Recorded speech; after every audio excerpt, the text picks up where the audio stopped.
My name is Day Johnson. I'm interviewing Mrs. Janice Stewart on May 26, 2009, here in the conference room of Lindley Hall. Thank you very much for doing this interview with us. I'm just going to ask you to respond in complete questions, complete sentences, because my voice is going to be cut off. So if I say, what is your name, say my name is, Okay. and different things like that, just to make sure. Can you please tell me your full name and spell it? Okay, my name is Janice Stewart, Janicestewart. And can you please tell me your date and place of birth? I was born in Charleroi, Pennsylvania, April 7, 1952. And were you born at home or in a hospital? I was born in a hospital. And which hospital? Charleroi Monessen Hospital in Pennsylvania. And where did you grow up, and what was it like growing up there? I grew up in Johnstown, Pennsylvania, and it would have been like a suburb to the city of Johnstown, and it was somewhat rural, and so it was very quiet, and I guess it was kind of a typical childhood. Yeah. What type of community would you say you resided in? Was it integrated, segregated? The community would have been, it was all white, segregated. There were no black or multiracial families. The town nearby of Johnstown would have had people who were black and multiracial, but not where I was living or where I went to school. Can you please tell me a little bit about your parents, their names, where they were born, and their dates of birth? Okay, my parents were both born in southwestern Pennsylvania. My mother would have been born in, actually I have it written down here. My mother was born in Star Junction, PA, July 13th, 1926, and my father was born in Fayette City, PA, June 19th, 1923. They both would be like small coal mining towns in western Pennsylvania. And what were their names? Madeline Onushko and Robert Brown Jr.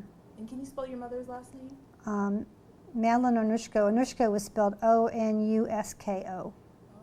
And do you know what ethnicity? Yes, all four of my mother's grandparents would have been from Slovakia, what is now Slovakia, Slovak Republic. And can you tell me first your paternal grandparents and then your maternal grandparents and any information you know about them? Okay, my paternal grandparents were Robert Brown Sr. He was also born in Fayette City, Fayette County, Pennsylvania, and he was born in 1900. And my paternal grandmother was Margaret Ann Yates, and she was born in Moscow Mills, Maryland, also in 1900. And my maternal grandparents were Michael Onushko and Mary Matway, and they were both born in the Fayette County, Washington County area in Pennsylvania, in mining towns. And can you please tell me the name of your siblings, where they were born, and their dates of birth? Okay, I have one sibling. I have a sister, Kathy, who was also born in Charleroi, Pennsylvania. Her birthday is February 27th, 1950. And what is the birth order? My sister is older. She was born in 1950. I was born in 1952. And can you please tell me your spouse's name, where he was born, and what's his date of birth? Okay, I'm a widow. My husband, his name was John Frederick Stewart, Jr., and he was born in Brookfield, Pennsylvania, May 21st, 1952. And how did you meet your husband? I met my husband, we went to school together. I think starting in 6th grade, we knew each other. And then we were kind of high school sweethearts. And then he died in 2005. Where did you guys get married, and when did you guys marry? We got married in Johnstown, Pennsylvania in June 1974. And can you please tell me the names of your children, their dates of birth, and where they were born? Okay, I have one son. His name is John Ross Stewart. He was born in Pittsburgh, Pennsylvania, March 17, 1980. And can you please tell me a little bit about your occupation and where you went to school and your schooling? Okay, I'm a retired school psychologist from Greater Johnstown School District. I graduated from what's now California University in Pennsylvania. I have a master's degree from Duquesne University in Pittsburgh and a school psychology certificate from Indiana University of Pennsylvania. After 30 years, I retired. After 30 years, you retired. Can you tell me a little bit about how you began searching out and researching your family history and learning about it, and how was the information passed down to you? Well, when I was growing up, I remember listening to some stories and always found it interesting, and as it did with my father. And he started doing research in the 1970s, but he never got to take it very far. It was before the time of computers when things would have been very easy. And then when I retired 2 years ago, I had my mother gave me all of his records, and so I started putting them into a program and started looking for different family members, and it's been a lot of fun. And how far back have you been able to trace your family's history? Well, on the paternal side, the family that's from this area, from Ohio, I can go back to the mid-1850s, mid-1800s in Ohio, and I've been kind of stuck. I can't go any further, and which is how I ended up becoming involved with this. My paternal grandmother's side, we could take back to the beginning of the 1800s into Wales and parts of England. And on my mother's side, I can go back into Slovakia about the middle of the 1800s again. I haven't gotten any further than that. Now, were there lots of people from Slovakia in the area that you lived in? Actually, after I was born, my father got a job in Johnstown, Pennsylvania, so we left the area where my mother would have been raised. So there are a fair number of people who are Slovak, but they wouldn't be related to me. Just as a side note, it's very interesting that many of the families here that passed, when they went to the bigger cities here in Ohio, they passed as Slovakian and live in Slovakian neighborhoods. So it's really interesting. That's why I thought it was interesting. Yeah. What is the thing that interests you most about your family history? I think it's interesting to see how they lived and how they survived, and it's really fascinating to see, like they left home, and like the people who came from Europe, and they came and sometimes they went back and forth and visited and found communities here that were a lot like home, and built churches and what they had to put up with. And when I found the multiracial families, and I think I was really admire how hard it would have been for them to live and still to succeed as they did. Now, you mentioned a little bit about your family's multiracial history. What do you know about Payne's Crossing in that area there in that multiracial community? Well, I know that there's a group of families that kind of stuck together and intermarried and were very close. And I know that they had different communities throughout some of the different states. And that's about all I really know. And then some of the beginnings of what may be the Underground Railroad information. Can you tell us some of the family names and some of the Underground Railroad information that you found out about while doing your research? Well, we found the the families that are connected to my family were the Normans and the Flowers and the Stevens, and I guess those are the ones. And what information have you found out about their involvement in the Underground Railroad?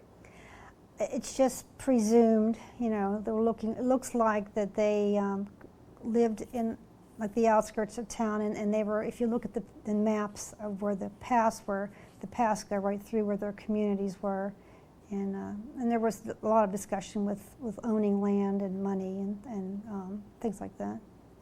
Now, have you ever been able to find any information about the Browns actually being active participants in the Underground Railroad? No, again, the only information we presumed was, is that we believe it's possible that my great-great-grandmother may have come to Ohio with the Underground Railroad. We're thinking that's very possible, that she came from Parkersburg up into Ohio, and also with John Henry Brown leaving this area and then traveling up into Michigan.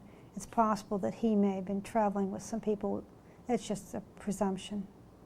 And what was the name of your great-grandmother that you just mentioned that came over from Parkersburg? Her name and her marriage certificate is listed as Amelia Ann Walker. She went by Millie.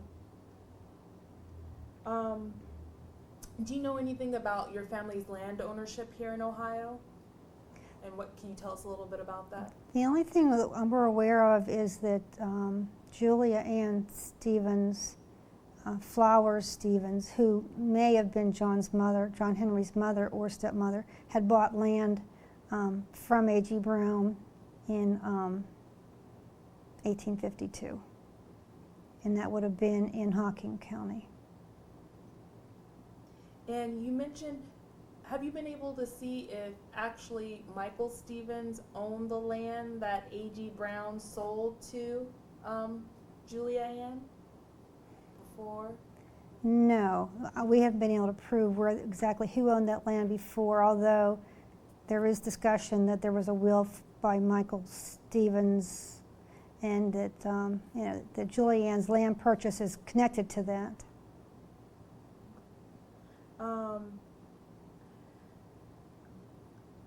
What, if any, family members are still living in Ohio, or who?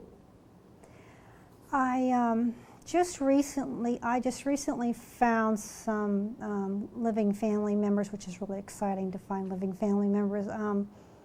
Samuel Irvin, who was the son of John Henry and Amelia Ann, had several daughters, and I found somebody who would have been their grandson, who just died recently, but I got to speak to his wife, and she identified another first cousin who would be a grandson to Samuel, who I'm going to try to contact, and I'm hoping that he'll have information.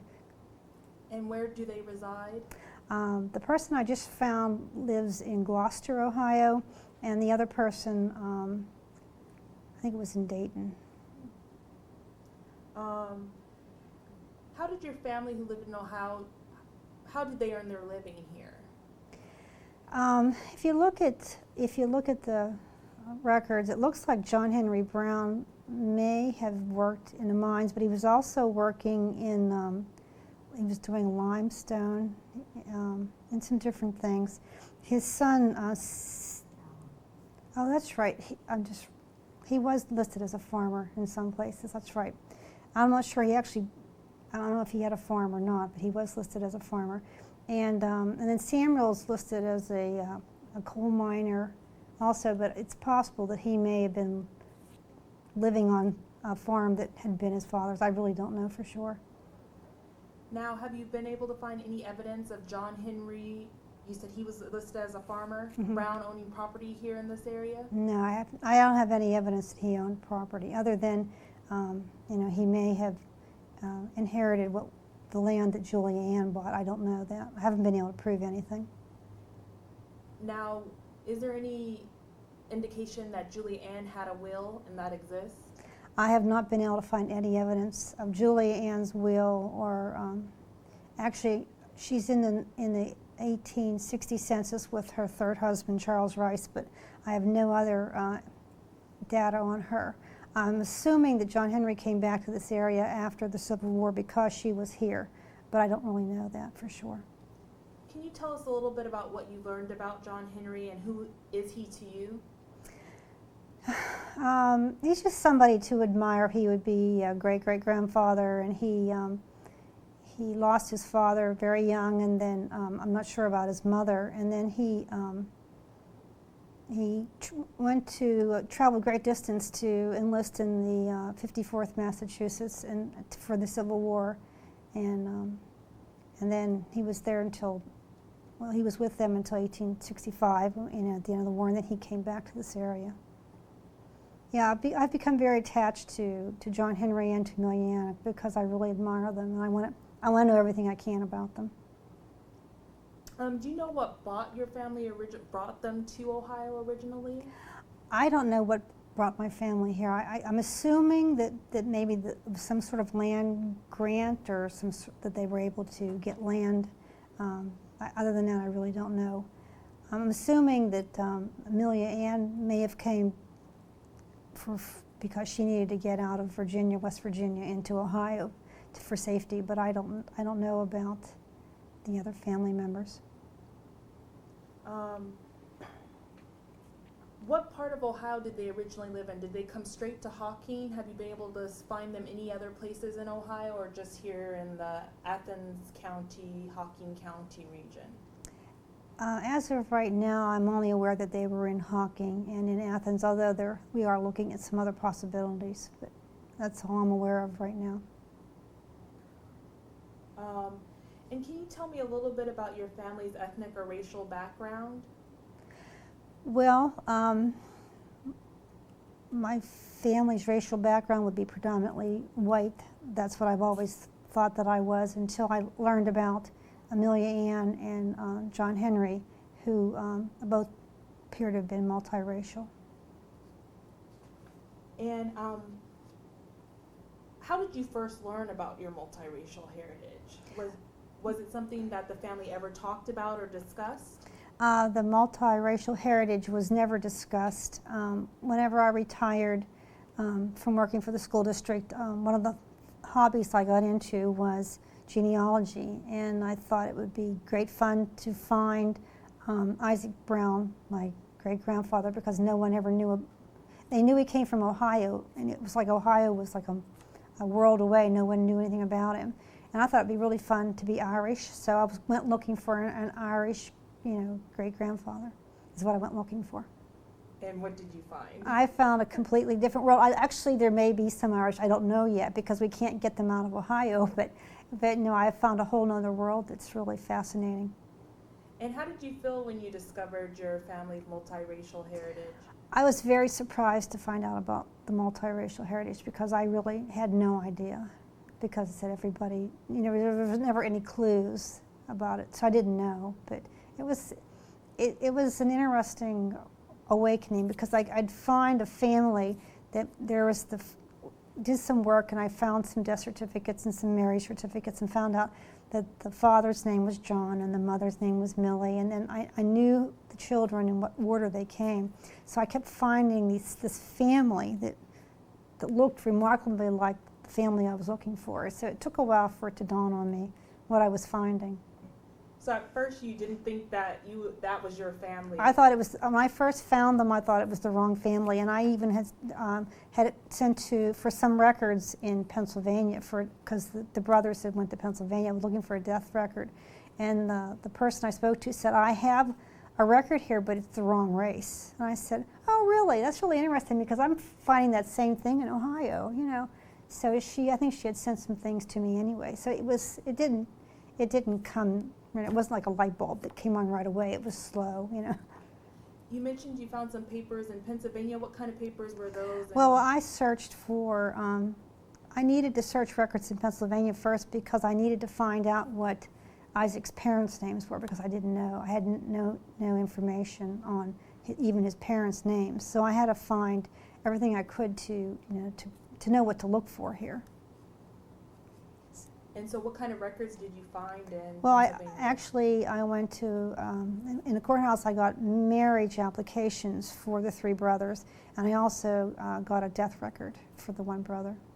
And are they listed as white or? Actually, they're not listed as being of color, but for some reason the one woman I spoke to said she had some information, but it was the wrong race. So. And even when we search for records in this area, sometimes we'll be asking for records, and the people in the office will,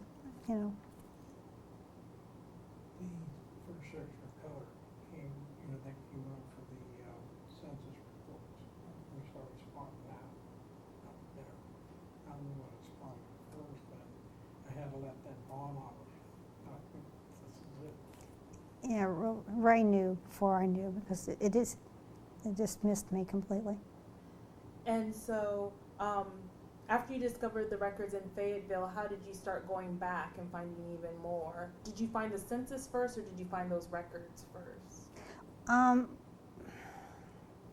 we may have found them both at the same time. We put together, her dad developed a lot of these files, and she picked them up. And when she brought me, I put them all on a computer and got them all lined up. And then we started from there and pushed. Then we went down to Uniontown first. But then we were working the internet, and that's where we seen that.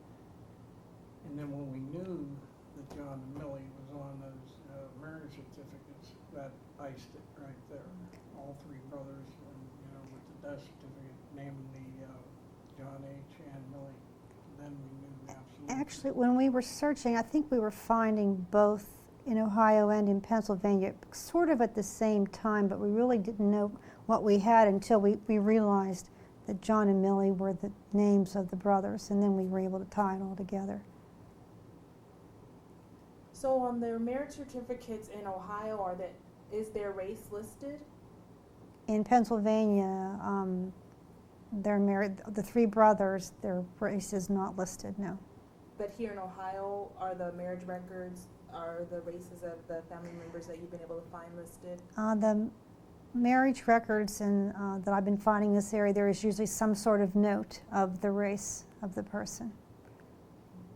And do you ever see any interracial marriages in the marriages that you've looked at, or are they all listed as people of color marrying people of color of varying degrees of multiracial heritage? Of the records I've found in Ohio, I think there's usually an asterisk or some sort of mark by both names as them being persons of color. Or just write it in there, colored. Yeah. Somebody actually went back into the records and did that. And no pencil. Now you mentioned you didn't know about your family's multiracial heritage, but you mentioned that you always knew that there was a secret. When I was growing up, there was always conversation about, grandma came from Wales, or grandma's her mother came from Wales, her father came from England, but nobody knows anything about the Browns because they never talked about it. And when I was growing up, I always was under the impression there was like a secret. Now, I don't know if there was or there wasn't, or just in my mind, I'm remembering it that way now, but it was always that they didn't talk about it. And Isaac died as a young man, so he wasn't around very long, and his children would have been very young. One child wasn't even born yet when he died, so and then their mother remarried, and there was a stepfather and more children. So I'm not sure there was a lot of time to think about it or talk about it. Now, how did Isaac die? Family conversations say that Isaac died from appendicitis, but his death record says he died from a fever. And he had a daughter that died 3 weeks right before him. So I'm not really sure what was going on with them. And what year would this have been? Isaac and his daughter Margaret died, I think it was 1903 or 1904. 1903. And how was race discussed in your family growing up? Was there any discussion of race, not necessarily of your own racial heritage, but race in general? I don't remember conversations of race growing up in my house when I was growing up. I don't remember any conversation of intolerance or one way or the other. I don't remember that. Growing up, did you ever hear anything about, let's say you didn't hear that he was African American, but did you know he had fought in the Civil War, John H. Brown? When I was growing up, I never knew anything about Isaac's father. I mean, I knew that I had a great-grandfather named Isaac, but I didn't know anything about his parents. Have you been able to find any other family members that fought in the Civil War besides John H. Brown, or is he the only one that you've been able to discover so far? There was a young man that was living with the family in 1850 that was in the Civil War, and I see that, and his name was John James Grifty, and some other, it's possible, John Henry's mother or stepmother, Julia Ann Flowers, had several children, and I think it's possible that one of her children may also have been in the Civil War. And it's mentioned that John H. Henry went to, Well, Stevens. Yeah, Aquila Stevens, that's who I'm talking about. Julianne's son, Julia. Aquila Stevens may have, I'm not sure. Half brother. Right. do you know how John H. Brown got to Kalamazoo? And in what period of time was he in Kalamazoo? John Henry was in this area with his mother and half brothers and sister and stepfather in 1860. And then in 1863, he's enlisting, I think it was April or May, he's enlisting in Massachusetts in 54th. So I have, sometime between 1860 and 1863, he would have traveled to Michigan, and then his enlistment papers indicate that he came out of, or would have been registered at Kalamazoo. So he actually registered for the 54th in Kalamazoo? His paperwork for the 54th indicates, I'm not exactly sure how that's stated, he indicates that he came out of Kalamazoo. It doesn't say he was it says he was a farmer and that he came from Kalamazoo. I'm not sure of the wording right now. It said his residence was there, but that could have been the recruiting station just as easy. You know, Kalamazoo isn't too far from where a lot of the other families who had left this area went up into. Goes up to Acosta and stuff like that. So that's not too far from Kalamazoo. It's just right north of it. So if you run on a list, you'd come down and enlist at that particular point. And that's probably why he got the residence out of Kalamazoo. So is there any evidence that he even ever lived in Massachusetts then? Or There's no evidence that he had lived in Massachusetts. I think he just went there to enlist and to muster in. And where did he muster out? He mustered out South Carolina, Charleston, South Carolina. And do his military records indicate any battles that he fought in? His records indicate that he was assigned to a hospital area, and that's the only thing I'm aware of. Regimental hospital. The regimental hospital. But his unit was I Company company. I. Is there any information that you would like to add that I haven't asked you that you think is important? Perhaps the different marriages and different families that your family connects into? I think it's interesting that John Henry Brown's stepmother was a Flowers, and then in 1852 he was given in custody to George Norman. It's interesting that when John Henry had died, his widow Amelia Ann married Wesley Norman. That their son Samuel married Annis Norman. Amelia Ann had 2 children with Wesley Norman, and after her death in 1904, Wesley and their 2 children then immigrated to Canada, and I've been able to follow them into Canada, and that's interesting. Actually, I was able to find them through the son's World War II registration, or World War I registration. So they migrate to Canada, but the son's still in the United No, States, or he comes back to... No, in Canada. He had to register in Canada for World War I. And how did you trace them to Canada? What made you go to Canada to find them? I've been using Ancestry.com, and I think I typed in Wesley Norman, trying to find where they had gone, because they just disappear, as does Amelia Ann's daughter, Isaac's sister Lily. I mean, at the same time, her and her husband just seemed to disappear. So my assumption is that they had all gone to Canada. But I was able to find, I typed in Wesley Norman in a certain time period, and he pops up as the next of kin on Homer Norman's military registration. So it's just amazing, and sometimes the way things pop up online. Now, do you have any idea of why they might have went to Canada? Land again, I think they went to Alberta, and I think they were given land grants again. I think that's what they were looking for, is land. And have you been able to find that any of the other family names that you find around here were all For records in Canada to be difficult, although I did send for their land grant applications, and it states that Wesley was there, and it says there was like a 2 males and 2 females or whatever of a certain age. It doesn't say their names. And there was a local history book in the area that it talks about Homer Norman, who would have been the son of Wesley and Amelia Ann, and it talks about him being there and that his father was there with him for a time and his sister. But that was kind of interesting to find. But it was just I just found it through a military record. And the one with the burr and the other one with what's called moose jaw. Yeah, but I actually have, the person in Canada sent me a copy of the pages from a local history book that listed them. So. And are they listed, and once they go to Canada, as people of color, or are they listed as white, or?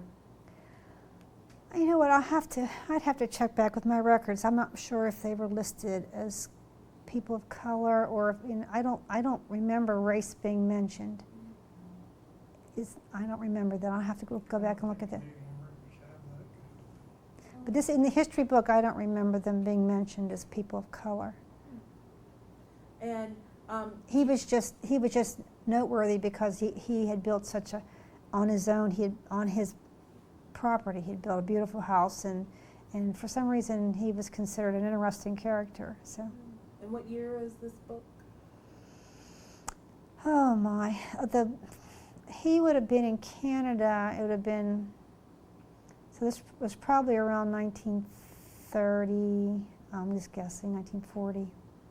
And did they stay in Canada the rest of their lives, or did they come back? I haven't been able to find what happened with them. I haven't gone back to Canada searching for records because I find it difficult to search for records there. But I'm not really sure what happened with Wesley or Homer, or I know that Homer stayed. Based on the book, he died there because he willed his house, I think, to his housekeeper or something. So I think he stayed. But so he didn't even give it to his children? I don't believe that doesn't appear that he married or had any children. This would have been Homer. Wesley, his father, and his sister Nora, I don't know what happened with them. Is there anything you'd like to add about Julia Ann, that you haven't? I'm very interested in learning if Julia Ann was John Henry's mother, and what happened with her. And I'm interested in for John Henry, who was in 54th Massachusetts and is buried in Dew Cemetery. I'm very interested in that he received credit for being in that grave because local records are saying that it's somebody else. So I would very much like him to have credit for his grave because we have enough documentation to prove that it is him. And Julia Ann, when did she die, or do you have any information about her death? Julia Ann was living with Charles Rice, with John Henry and John Henry Brown, and then her 3 children, who would have been Stevens, Isaac, Aquila, and Alta, in 1860 in Hocking County, I believe.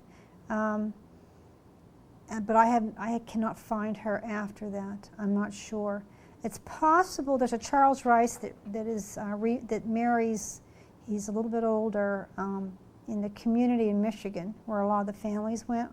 The one person that we talked to, Robert Lett, believes that he thinks he possibly found Charles Rice in that area.